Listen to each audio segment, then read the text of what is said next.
환영합니다. 오늘 우리 함께 볼 말씀은 사도행전 4장 23절에서 35절까지 말씀입니다.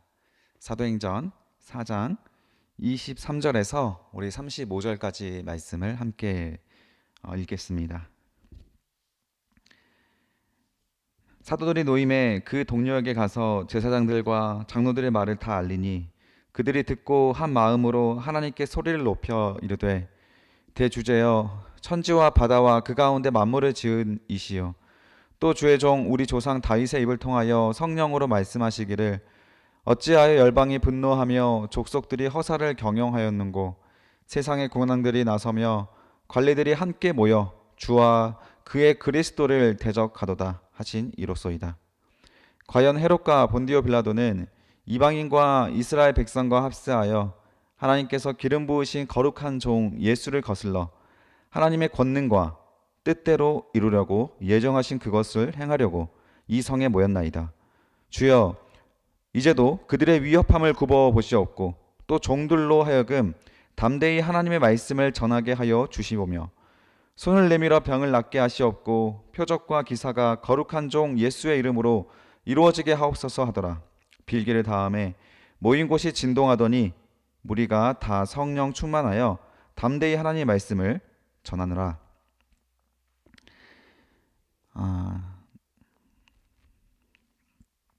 지금 인터넷 상황이 또 원활하지 않아서 처음에 시작하는데 문제가 있었습니다.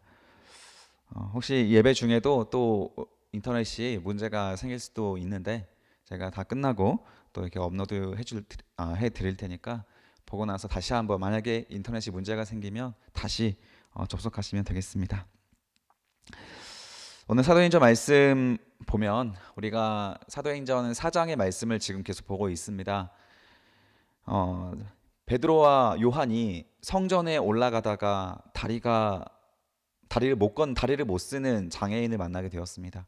그 장애인이 구걸하는 사람이었는데 구걸하는 것으로 생계를 연명하는 사람이었는데 베드로와 요한이 그 사람을 낫게 해주었죠. 예수의 이름으로 낫게 해주었습니다. 세상의 자본으로 해결할 수 없는 문제, 세상의 인간의 능력으로 해결할 수 없는 문제를 사람이 행할 수 없는 문제를 하나님께서 이루어 주셨다. 그것이 바로 예수를 통해서 이루어 주셨다라고 하는 메시지로 또 베드로가 설교를 했었습니다.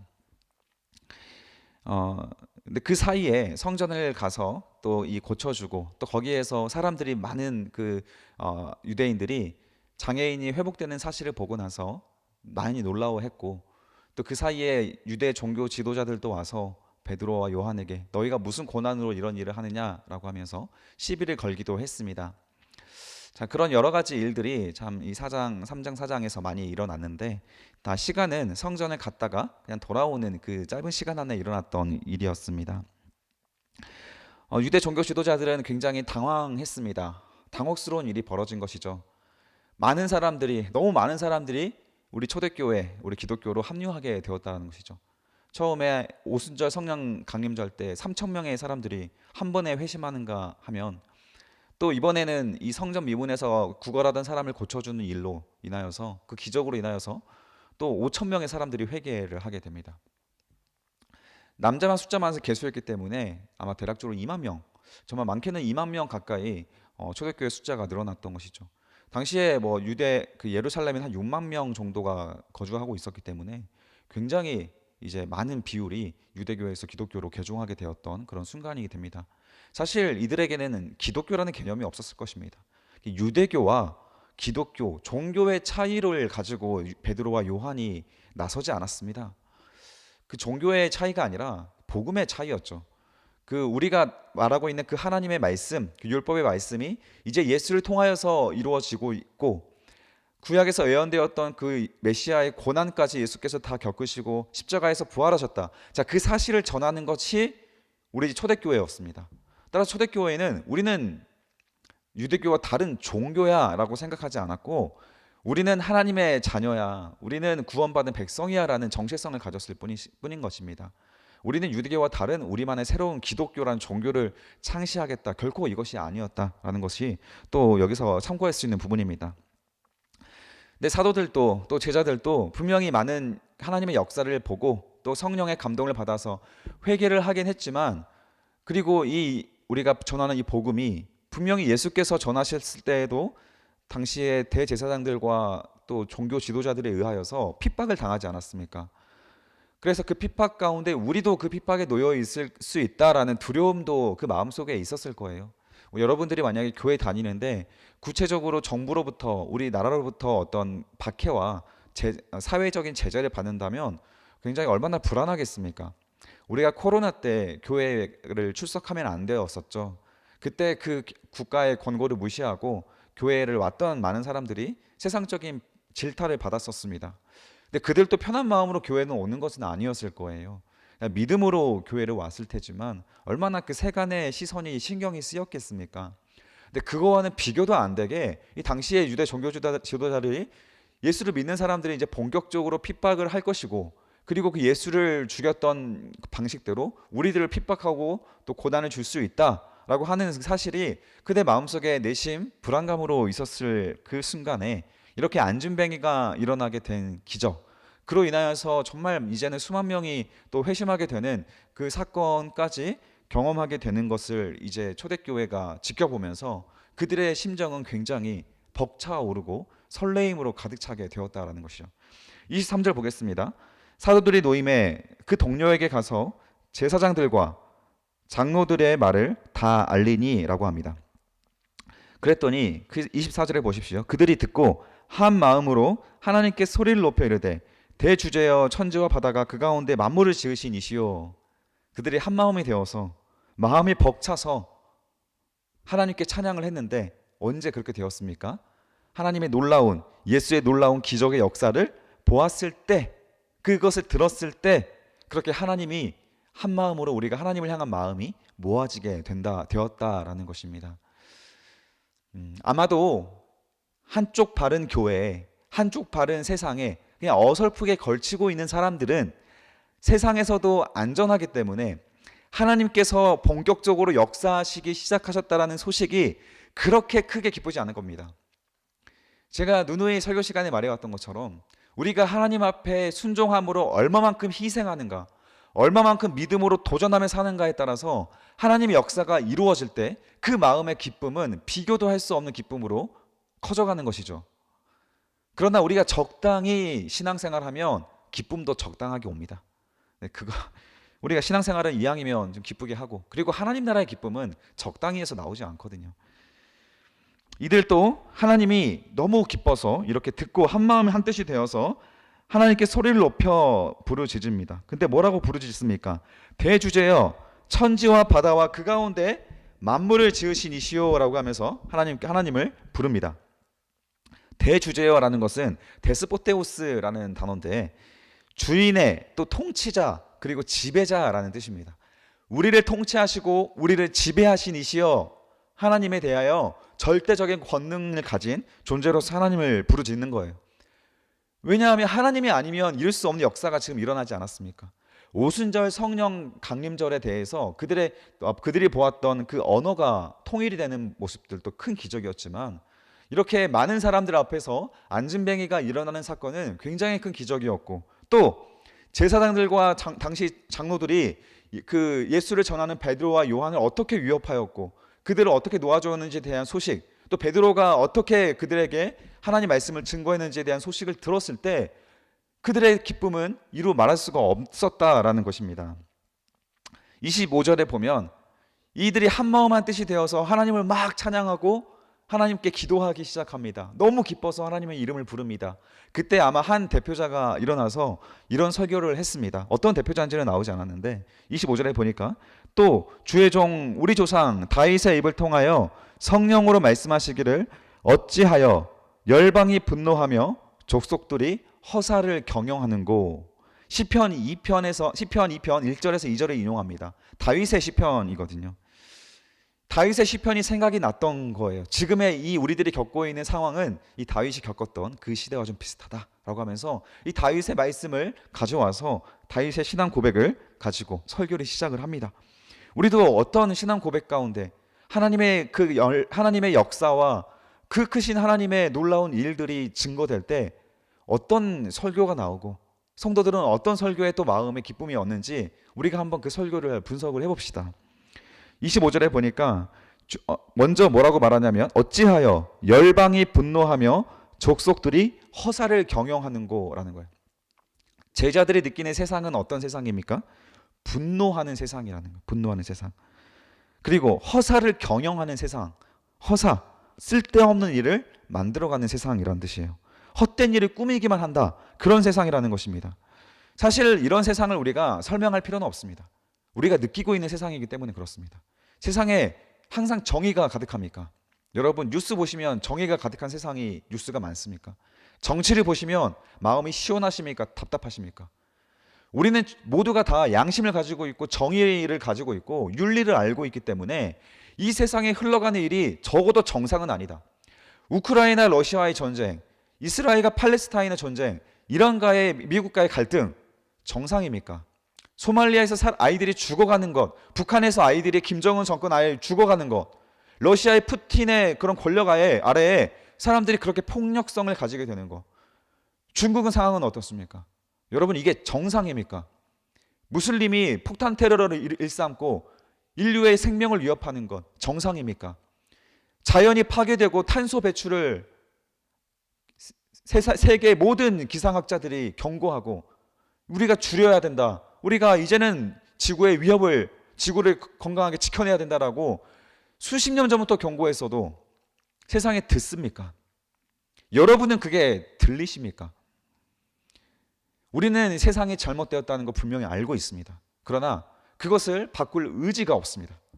누군가는 목소리를 높이고 누군가는 발벗고 나서지만 세계의 흐름은 결코 그들의 흐름에 많이 동조해 주지 못합니다. 왜 그렇습니까? 세상이 그런 세상이기 때문에 그런 거예요. 우리가 그 세상 속에 살고 있는 것이고 그 세상은 안타깝게도 사탄이 주관하고 있는 세상이기 때문에 그렇습니다. 하나님의 나라는 이 땅에 임해야 하는 것이지 우리가 그 사탄의 능력을 권세를 세상으로부터 역전하여서 우리가 하나님 나라를 만들어낼 수 있는 건 아닙니다. 하나님의 나라를 확장시킬 수는 있습니다. 그러나 그 하나님의 나라를 우리가 이룰 수는 없습니다. 하나님의 나라는 이 땅에 임하는 것이기 때문에 그런 거예요. 개인 이기주의, 집단 이기주의. 우리는 그 세상에 빠져서 우리 이번 주에 제가 어제 설교했던 것처럼 너무도 귀중한 것을 잃어버린 세상 속에서 살아갑니다. 하나님은 우리에게 간 에덴 동산에서 사람을 살게 하셨지만 우리는 그곳을 파괴된 세상으로 바꾸어 버리고 기득권자들에 의하여서 경쟁 사회를 만들어서 그곳의 자본을 가장 위대한 가치로 삼고 돈을 버는 행위를 가장 의미 있는 행위로 규정하면서 서로 경쟁하며 더 많이 버는 사람, 더 가진 자가 더 존경받고 더 잘 사는 사람으로 인정하는 세상이 되어버렸다라는 것이죠. 그러나 그들도 악하고 그들도 자살하고 그들도 불행하다는 것이 딜레마입니다. 정말 인간은 무엇이 행복인지 너무 분명한 이상향을 가지고 있음에도 불구하고 그 이상향과 정반대로 살아가는 정말 어리석고 미련한 존재라는 것입니다. 세상은 허사를 경영합니다. 우리는 귀중한 것을 잃어버렸습니다. 26절에 보십시오. 세상의 군왕들이 나서며 관리들이 함께 모여 주와 그리스도를 대적하도다. 세상의 군왕들, 관리들, 그들이 모여서 예수를 대적합니다. 함께 모여 주와 그리스도를 대적합니다. 왜 예수를 대적하겠습니까? 모두가 다 잘못된 세상 속에서 그 세상을 바로잡고자 하나님 나라를 이루고자 오신 그 예수를 왜 그들은 대적합니까? 그들이 만들어 놓은 그 세상이 하나님 나라이기 때문에 그렇습니다. 물론 그들도 불행하지만 적어도 빼앗기고 싶지는 않거든요. 빼앗기면 정말 불행할 것 같아지거든요. 자신들이 세상을 다스리는 절대자의 위치에서 사탄의 수하가 되어 불행하게 살아가고 있음에도 그들은 진리이신 예수를 대적합니다. 그것이 세상입니다. 27절에 보십시오. 과연 헤롯과 본디오 빌라도는 이방인과 이스라엘 백성과 합세하여 하나님께서 기름 부으신 거룩한 종 예수를 거슬렀다. 당시의 기득권자들, 권력자들과 함께 누가 동조했습니까? 이스라엘 백성이 합세했다. 이것이 바로 다윗의 고백이었습니다. 그리고 하나님의 역사인 안중뱅이가 일어나고 하나님의 역사가 일어나기 시작하는 그 기적을 보고 나서 제자들이 했던 설교의 내용이었습니다. 이스라엘 백성들이 어디에 합세했다? 메시아에게 합세한 것이 아니라 세상에 합세했다. 그들 역시 이 세상의 자본에 의하여서, 이 세상의 기득권에 의하여서 그 세상이 옳다라고 생각하며 하나님의 나라, 그 메시아의 때를 갈구하지도 않고 연구하지도 않고 하나님 사랑과 이웃 사랑에 대하여 관심도 없이 그저 그렇게 분주하게 살아갔던 것입니다. 그 결과 모두가 다 사탄의 수하가 되어서 이 경쟁 사회 가운데 다 노예가 되어서 성도들도 분주하여 하나님 나라가 무엇인지 그 나라를 갈망하지도 누리지도 못한 채 허겁지겁 살아가고 있는 세상이 우리가 살아가고 있는 세상 아닙니까? 여러분의 인생 아닙니까? 마태복음 24장 24절에 보면 이렇게 나옵니다. 거짓 그리스도와 거짓 선지자들이 가짜 그리스도 이단들의 교주들과 거짓 선지자들, 이 성경 말씀이 아니라 괜찮다 위로만 하고 있는 교역자들에 의하여서 그들이 일어나 큰 표적과 기사를 보여 할 수만 있다면 택하신 자들도 미혹하리라. 택하신 자들도 미혹하리라. 할 수만 있다면.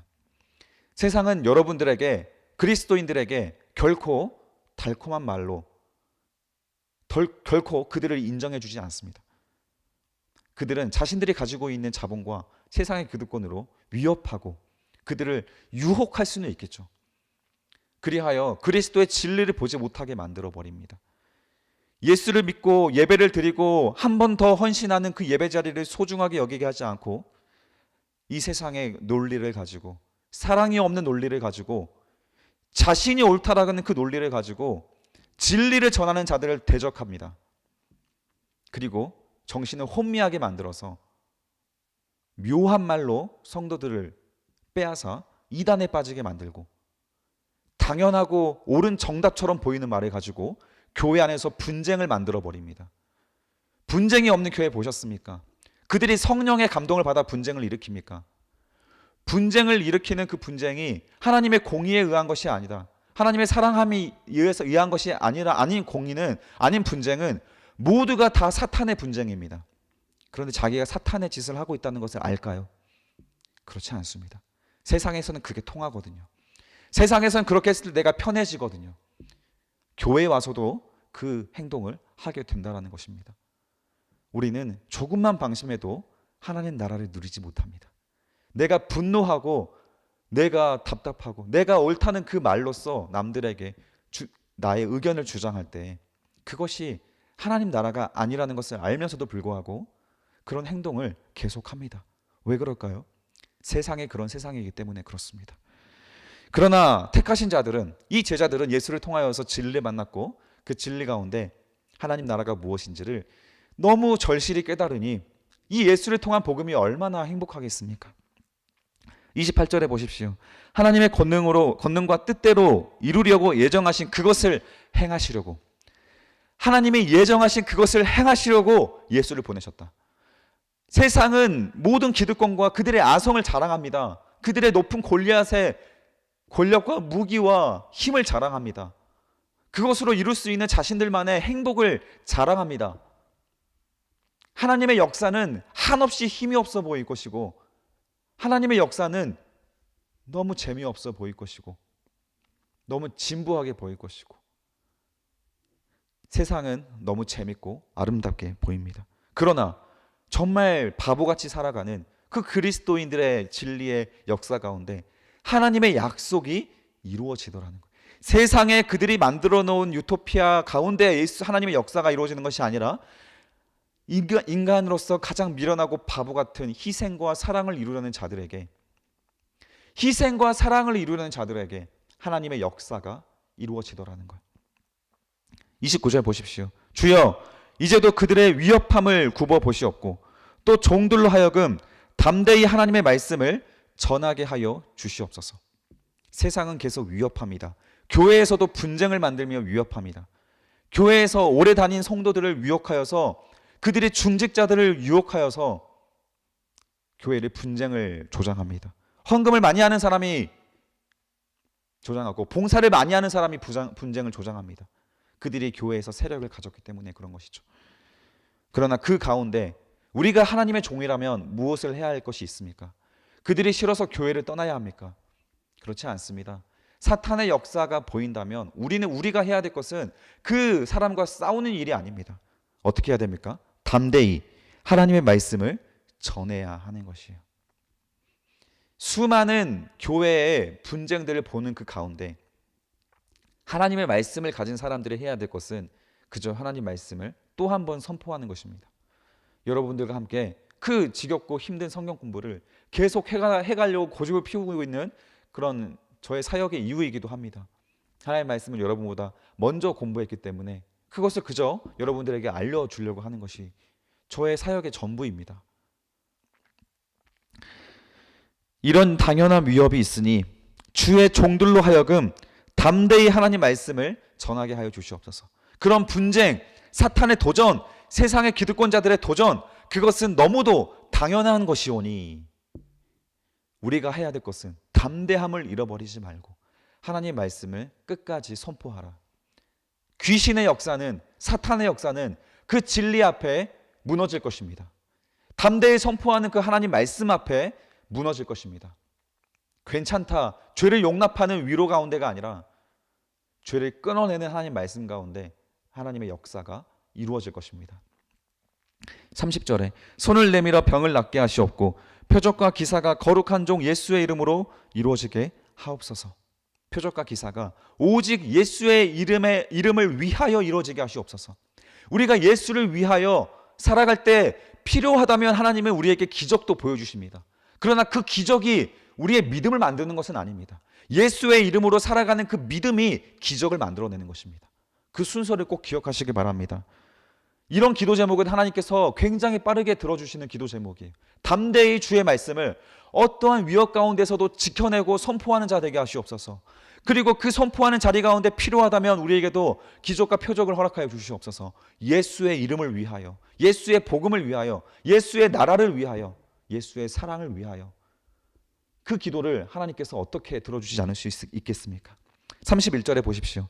빌기를 다함에 모인 곳이 진동하더니 무리가 다 성령이 충만하여 담대히 하나님의 말씀을 전하니라. 곧바로 기도가 응답되었죠.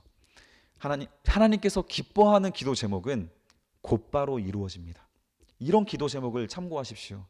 하나님의 말씀을 어떠한 위협 가운데서도 흔들리지 않게 하여 주시옵소서. 어떠한 도전에도 흔들리지 않게 하여 주시옵소서.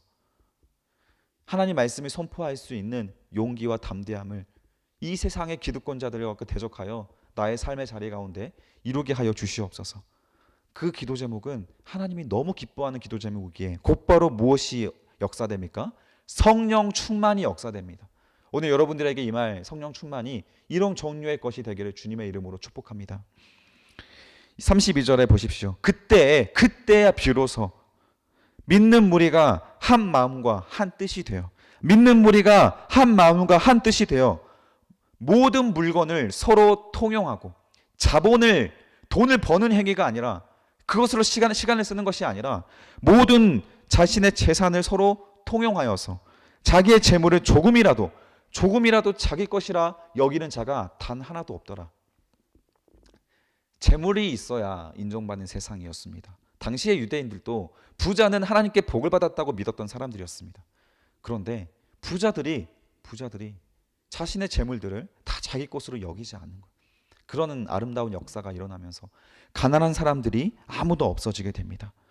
34절에 보십시오. 그 중에 가난한 사람이 없으니. 이게 바로 하나님 나라예요. 능력이 많은 사람이 더 많은 것을 나눌 수 있습니다. 능력이 적더라도 그들은 배가 고프지 않습니다. 자신이 가진 은사를 각자의 자리에서 직업의 귀천이 없이 더 사랑하고 더 나누고 더 함께하는 공동체, 그 공동체가 이 세상은 절대 만들 수 없는 하나님의 나라입니다. 우리는 이 나라를 오늘 또 살아갈 수 있는 사람입니다. 그러나 세상에 도전이 들어오는 곳에 살기 때문에 하나님 나라를 우리는 지켜내야 되는 자리 가운데 우리는 살아갑니다. 그러나 언젠가 부활하신 예수님처럼 우리도 부활할 것이고, 언젠가 하나님 나라는 반드시 이 땅에 임하게 될 것입니다. 그때의 징조를 우리는 이제 동계사경회 때 요한계시록을 통하여 보게 될 것입니다. 그 나라 가운데 우리는 하나님 나라를 지켜내었던 사람들이 그 하나님 나라의 시민권이 되어 살아가는 것이죠. 우리나라가